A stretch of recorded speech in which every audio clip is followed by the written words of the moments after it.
ভাইয়া করতেন রাজমিস্ত্রির কাজ, উঁচু উঁচু সব ভবনে ঝুলে ঝুলে আরবের কাঠপাটা প্রচন্ড গরমে জীবনের ঝুঁকি নিয়ে রাঙিয়ে তুলতেন অন্যের বাসস্থান এবং অফিস।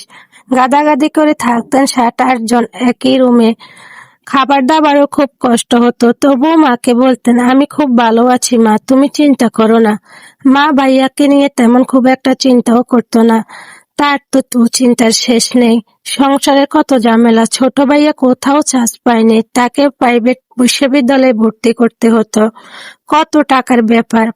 বড় আপাকে তো এটা সেটা কত কি দিতে হয়। আমার পড়াশোনা তো আছে, এছাড়া সংসারে কি কম খরচ? সবই তো বড় ভাইয়াকে দেখতে হয়।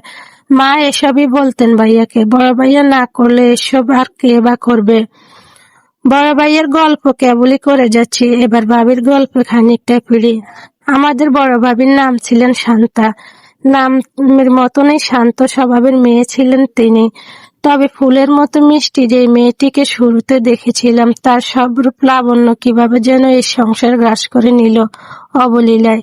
ভাবি কেবল নিজেই নির্জন হয়ে পড়েছিলেন, যেন ইটে চাপা পড়া সাদা রঙের ঘাস, যেন কাঠের পুতুলের মতন প্রাণহীন একটা জড় বস্তু, যার চোখে মুখে তো আছে কিন্তু জীবন নাই। ভাবিকে আমি আর হাসতে কিংবা কাঁদতে কোনো ধরনের অনুভূতি প্রকাশ করতে দেখি না। সব কাজ করতেন নির্জীবভাবে। শেষবার ভাবি কেঁদেছিলেন ভাইয়া বিদেশ যাওয়ার আগে। খুব কেঁদেছিলেন। বলেছিলেন, আপনার বিদেশে যেতে হবে না, আপনি আমার সাথে থাকুন। যা রোজগার হয় তা দিয়ে কষ্টে মষ্টে চালিয়ে নিব। এত দূরে থাকবেন আপনি, যেটা আপনার মেয়েটাও তো আপনাকে দেখবে না। যে সন্তান এখনো পেটে, সে আপনাকে দেখবেও না। আর আমি, দয়া করে যাবেন না আমাকে ফেলে। কত বউরাই তো এমন আছে যাদের টাকা পয়সা খুব প্রধান, তবে আমার ভাবি মোটেও তেমন ছিলেন না।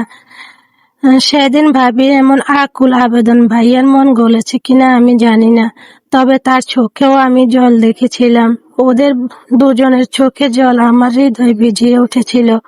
মাকে গিয়ে বলেছিলাম, কি দরকার ভাইয়াকে এত দূরে পাঠানোর, কত কষ্ট করতে হয় ওখানে। মা সব সময়ের মতো আমাকে ধমকেছিল, বলেছিল, নির্বোধ কোথাকার, তোর ভাবির মায়া কান্নায় গলে গেলে নাকি? সেই সবই ওর ঢং। ওর কোলে নিয়ে বসে থাকলে কি হবে? সংসার চালাতে হবে না? তোর ভাইয়া কি এখনো বিদেশে যাচ্ছে একাই? কত হাজার হাজার লাখ লাখ মানুষই তো বিদেশে যাচ্ছে। এই যে তোর চাচাতো ভাই ভাঙা টিনের ঘর ভেঙে এখন দালান তুললো, তোর চাচাতো ভাইয়া বিদেশ গিয়েছে বলেই তো তোর ভাবি তো হলো রাজ্যের খারাপ, সব বিষয়ে বাধা সৃষ্টি করে।